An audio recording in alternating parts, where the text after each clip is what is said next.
Hello everyone, welcome back to Thrive Yoga Fit Transformational Coaching. This is Erin.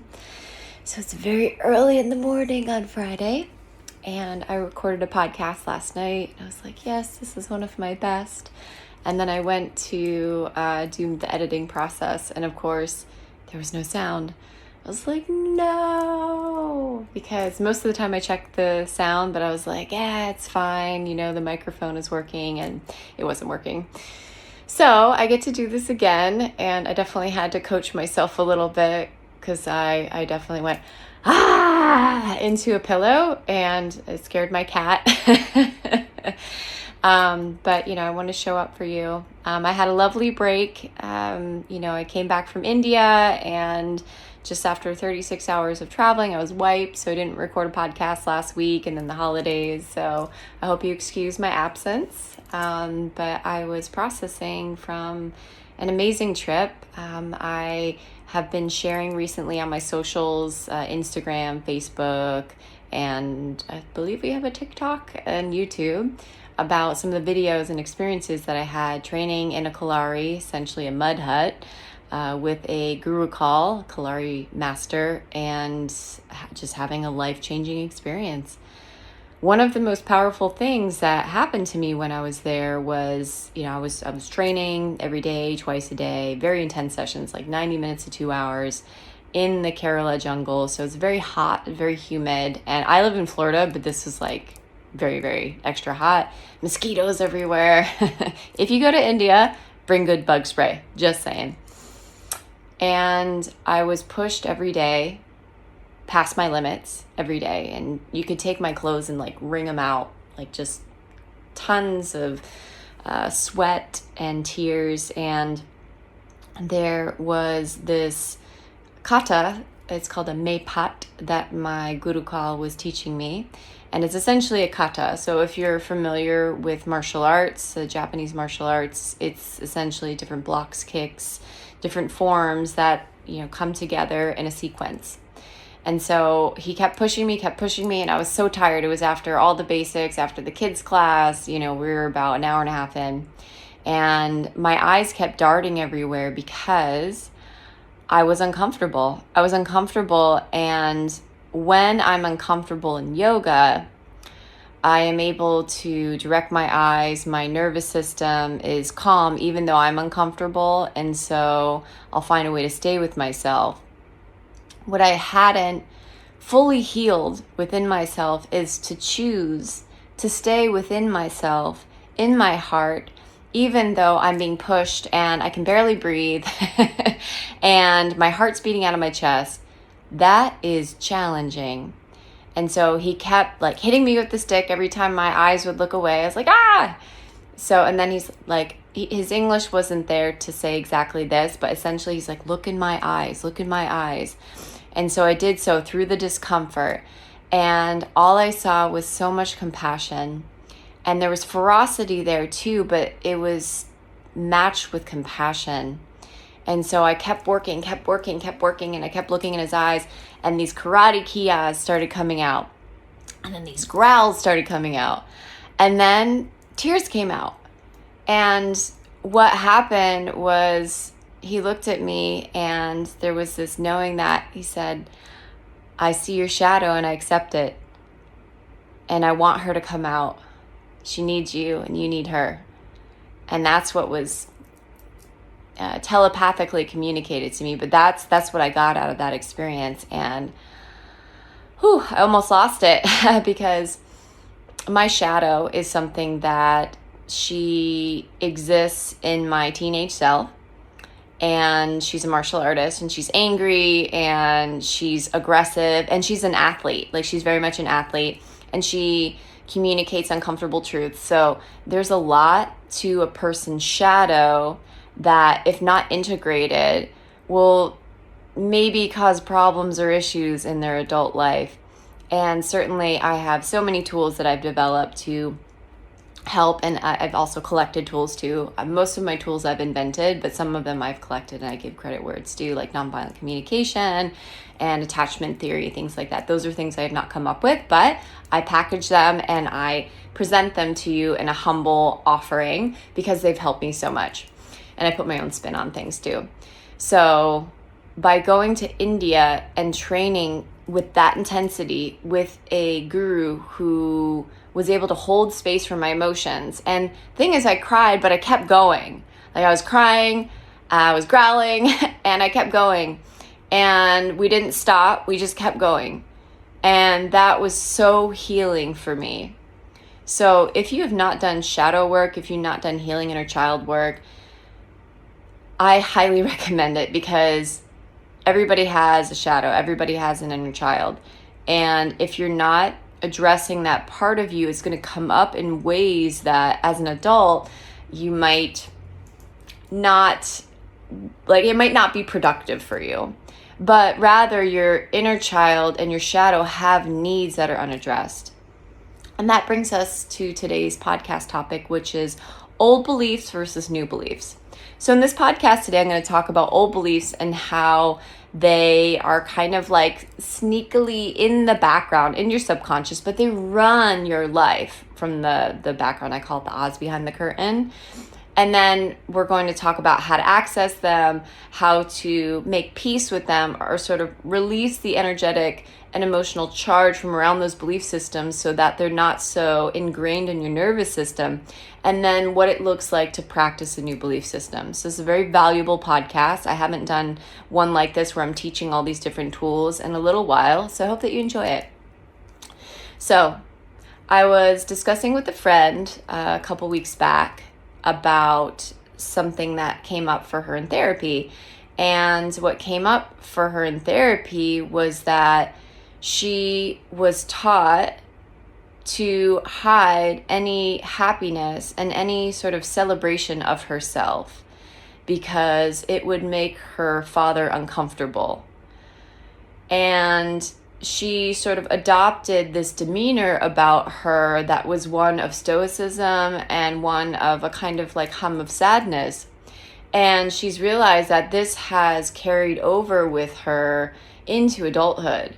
And it comes up in her relationships.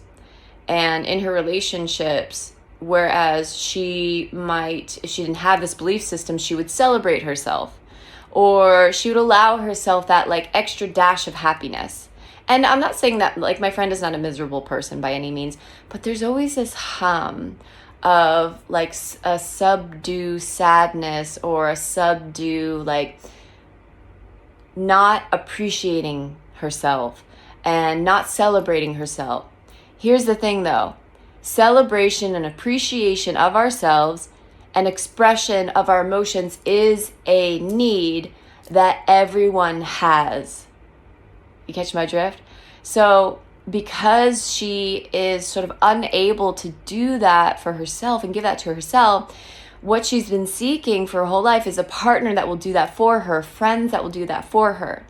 And here's the thing is, I'm the kind of friend that celebrates, I appreciate, and I love to lift people up because I have learned to do that for myself. I recognize my strengths. I see myself. I'm like, yeah, Jai Shakti Ma, but also Jai Shakti Ma. It's like this saying, Jai Guru Dev. You say it to someone. It's like, I see the guru in you and I appreciate, and they say it back because we are gurus to each other. Here's the thing. You can surround yourself with people that praise you, that celebrate you, that see you. But if you're not seeing yourself, that's going to be limited because you're going to be hiding pieces of yourself. And you can see how, like, even though this person, this dear friend of mine, was seeking out this celebration, this appreciation for almost for people to express her emotions for her, she has this longing and this sort of like, just this lack of satisfaction because she's been unable to fully do it for herself. And so what it came back to was that it was unsafe as a child to celebrate herself. And it was unsafe as a child to experience and express full happiness and joy because her father was working day in and day out. He was grumpy. He was not able to express his emotions. And so the one time that she did, like, she has this very, like, core memory of her father really just yelling at her when she got so happy. Like, what are you doing? You're screwing around. Like, you're letting things go. You're not paying attention. Life isn't all like fun and games. And then what happened is that became a core belief. And then she ingrained that in her, that if I express fully my happiness, if I celebrate and appreciate myself, I'm not going to be loved. And so that has carried over into her romantic relationships. And it's caused tension and friction because she wants her partners to celebrate her and acknowledge her. And she's saying this from a very conscious place. She's like, I realize this, but what do I do about it? Like, where is this coming from? And that's what can be very frustrating about these old belief patterns. You can become aware of them, but if you don't know where they came from and you can't trace it back to where that big emotional charge is, it will follow you and it will haunt you and it will dictate your life. And so what we found is that where it came from and what to do about it was to go back into a core memory that she had when she was about, let's say 8 years old, and go back in and be a support for her to sort of reparent herself and give herself that emotional support and guidance that she didn't have at that moment where she chose to subdue herself. That moment where she chose, like, okay, I'm not going to appreciate myself. Okay, too much happiness is not acceptable. Going back in as her adult wise self and compassionately having a conversation with that younger self and having a dialogue. And so I have facilitated processes like this many, many, many times with myself, with others, with clients, with friends. And what happens is we activate a part of our brain that holds on to these memories. And if we bring together our older, wiser self and our inner child in this sort of bubble of compassion, and we allow ourselves to feel, then the emotional charge around that core memory starts to lessen. Because if you are trying to change a belief system, but you have not gone in and felt with safety, felt what you need to feel in that moment, then you're not going to uproot that belief system. It's still going to have power over you. Does that make sense? I hope that makes sense. Because the vibration, the energetics goes deeper. It's a more subtle aspect than like your conscious mind. So subtlety has a deeper power. So if you're unable to access that, then and feel and go into that, then for most people, there's different techniques and things like tapping and such. But with the way that I work and how I have done my deepest healing, it makes it very, very difficult. So if you are trying to figure yourself out, like the self-study, a great tool that I present is the CLEAR formula. The CLEAR formula separates out, so the C line separates out circumstances, so essentially facts and thoughts and opinions. The L is for your thoughts or opinions. You kind of plug that into the line. Like, for example, her belief system be, it is unsafe for me to fully express my emotions. There we go. So then the emotion, the E line, so C-L-E, the E line would be sadness. You know, this sort of emotional qualifier would be something like a dissatisfaction with herself. And then the action underneath that, like, okay, if I am feeling subdued, if I'm feeling sad, then what's my action? I lessen myself. I hide. You know, and that results in, I feel disconnected. I want other people to see me because I don't see me. Okay, so you can see how this plays in. And if you're doing this work yourself and you go through a CLEAR formula, and again, I have a masterclass on the CLEAR formula, and I have podcasts that I've done on this. You can type into your podcast browser, how to coach yourself, and the topic would be the CLEAR formula. So if you do that, you can have these resources. So one thing to ask yourself though is, why am I choosing this thought? That's when you start to get curious, and that's key. Curious about, like, why am I choosing this thought? Like, what would make me choose this thought? If I want appreciation, I want to be able to express my emotions, why would I choose this thought? Well, there's a good reason. When you're 7, 8, 9, 10 years old, up until like your 20s and even beyond that for some people, your brain is not fully developed to know what to do with these big feelings, with these big concepts. What we do is we learn about the world from our parents or mentors or guides. You know, sometimes that's somebody who babysat us. Maybe it's friendships. And maybe it's our parents. Our parents have very strong pull, or our siblings. So if we get curious and we ask, like, why? Why do I keep choosing this? With curiosity, not judgment. Then we start to get answers. When you ask that, you ask of the mind, but you also ask of the heart. So a lot of this work is breathing and going inward. So asking the question, allowing it to echo through you. And then breathing and just letting it kind of like ripple over your heart and see what comes up. Once it has come up and you're like, oh my gosh, this is the answer. Going back into that memory, like I said, either with a facilitator, like a coach. I have many people that have graduated from my program. If you need a coach, email me, Erin at erincoach.com. I'll hook you up. I try to match personalities, so I'm happy to do that. I also have about 2 spots left for coaching if you prefer to work with me. So either having a facilitator or going into that meditative state. So going into that alpha brainwave state, or in the nervous system, is the parasympathetic. That is where we can start to change patterns. If you're in fight or flight, it's going to be very difficult to change patterns because your body's like, oh shit, like your chemical processes are very fluctuating a lot. There's a lot of inner alchemy. There's not a lot of stillness and quiet, and you need that to be able to change these patterns. So if you do this yourself, I also have a free resource. It's called Healing Inner Child and Emotional Processing.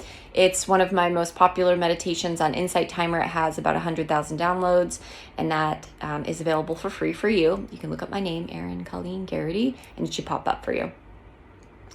So let's say that you have become aware of the belief system, and you even know where it came from, and you've even done some processing around it. You're like, wow, okay, like I really felt what I need to feel, and now I want to try to change that belief system and introduce a new one. So getting really clear about, how do you want to feel? What do you want to believe? Let's see. Well, if we're following the example of my friend, it's like, okay, I want to be able to fully celebrate myself and express my emotions in a safe way. I want to feel safe expressing my emotions. I want to celebrate myself. I want to appreciate myself. So what we do is we come up with a new belief system. Here's the thing is, when you start new belief systems, if I go from it's not safe to express my emotions to like it's totally safe and like let's go, it's amazing, it's the best thing, because of the contrast, your brain might not be ready for it. For example, if, like, just as an example, if I were eating junk food and crap and sitting on the couch all day, and then I was like, that's it, I'm done with this, and I'm just going to change everything in my life, and I'm just going to eat cooked vegetables all the time, and I'm going to run 5 miles a day. Like, let's see how long that lasts, because it's such a huge change. And so the neural pathways in your brain typically will not allow for that, because familiarity is a sort of primal adaptation so that you survive.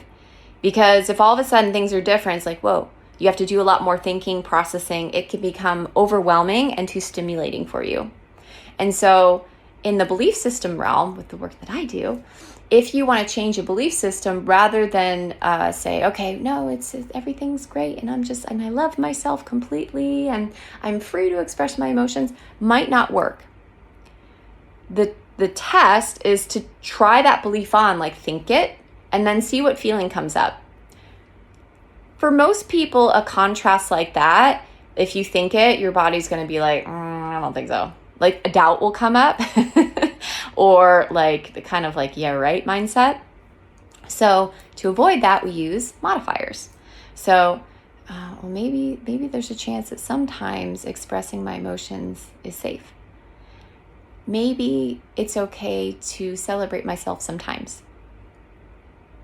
So if you try the modifiers, like maybe, sometimes, perhaps, there's a chance, they're like training wheels, right? So if you've never ridden a bike before and I was like, all right, slap you on the ass and like, good luck, you probably fall. even with all my confidence in you. If it's that unfamiliar to you and you've never done anything like it, what would be more compassionate is to have some training wheels, or to have like a friend like kind of guiding the seat for you. And then your muscles get a sense of it, your nervous system gets a sense of it, and then after a while you take the training wheels off, and then you start to be able to do it. So that's what modifiers are. Modifiers are like training wheels for your belief systems. So maybe there's a chance. And then you practice that. You consciously introduce that thought in. And here's how this works. So, the Facebook and social medias, you'd be scrolling through and there's an advertisement for a thing. And like you stop scrolling at it and you just focus on it for a moment and they're like, okay, whatever. And then you keep going. The thing is, it starts to haunt you, right? Because they know all the things that you do. Even if you say a thing, all of a sudden you're like, how come I'm being advertised camping equipment? Like, I'm looking for a teardrop camper because I want to go camping. And I typed it into one thing on the internet and everything it's like teardrop camper, teardrop camper. So we can use that sort of mechanism in our brain to our advantage. So practicing it, having a time set, put it in your calendar, put a reminder on your phone, use all the technology that we have, use it to your advantage. So set timers, put it in your calendar, put it in the backdrop of your phone, write yourself little sticky notes. Hell, you can even like get it printed on a shirt. My friend Ray has these sayings and he gets them printed on shirts. And I think, he's creating a new belief system when he does that. I think it's clever. Whatever, you can paint it, you can, draw it on your face, whatever. It's like, as your coach, it's whatever makes it work for you. The thing is repetition. The more repetition you have with anything, the more that you learn it. And the more that you have it available for you, the more that it makes it sustainable, the more that it will be there will be an impression in your psyche. So just like advertising, the more impressions you have, all of a sudden you're like, wow, I really feel like I want to go camping all of a sudden and I need a teardrop camper. So I came up with that before advertisements. But now that I have the advertisements, they might dictate my behavior a little bit if I'm not careful, right? So you can do that to yourself. You can create a new belief system. You are powerful. You get to choose. And when you become aware of yourself, when you have the courage to journey through the dark to find light, you get to choose your destiny. And I'll offer you this: follow your heart. Become aware of influence from other people. To consider people that you trust, their influence can be good, but ultimately you need to follow your heart. And becoming aware of these belief systems that are holding you back, that are limiting your relationships with other people and with yourself. It is worthwhile work. And that is why I teach this, because this is work that I do. I walk the walk, and I know that you can. Because I walk the walk, I know that you can, because I'm a wonderful person, but you're a wonderful person too, right? I'm not any better than you. I'm just a person that does the work. I'm just a person that shows up and does the thing every day. So you can do. I believe in you. You got this. All right. I hope that you have a fantastic rest of your holiday. And thank you so much for joining me. And for my listeners, I've been doing this podcast like 10 years. Wow. Like, you've literally seen me age gracefully, but you've seen me age over the past 10 years. You've seen me grow. You've seen me evolve. Thank you. Thank you for listening to my voice. Thank you for watching my videos. Thank you for supporting what I do. I can't do it without you. And quick announcement, I have a 200, 300 hour yoga teacher training coming up that's available in person and online. That includes 2 weeks in India. So India changed my life. It's my holy land. I'm still wearing a kurta from India. Like, I love it. And because it had such an impact on me, I've talked with and collected all my favorite, most impactful teachers, and they're all going to be presenting in India. So if you want to come with, you want to do it in a safe way with a group, conscious folks, reach out to me, Erin@erincoach.com. You can check out our website, thriveyogafit.com. All right, y'all. Have a fantastic week, and I'll see you next time. Namaste. Thank you so much for listening. If you want to support the podcast and if it's helping you, please consider writing a review. You can go to iTunes or Google Play, go into the search bar and type in Thrive Yoga Fit Transformational Coaching, scroll down, and you can leave a review. This helps other people to find me as well as bumps us up in the search ratings. Also, this podcast is sponsor-free, so that means we don't receive anything for doing it. If you feel so inclined and this podcast is helping to support you and you want to return the favor and help to support any production costs of the podcast, feel free to give a donation to a Venmo link, Thrive Yoga Fit, or PayPal, Erin@erincoach.com. If you don't have the means, don't worry about it. We're not going anywhere. You're all good. But if you would like to give back, you can give back in those ways. Thank you so much. Namaste.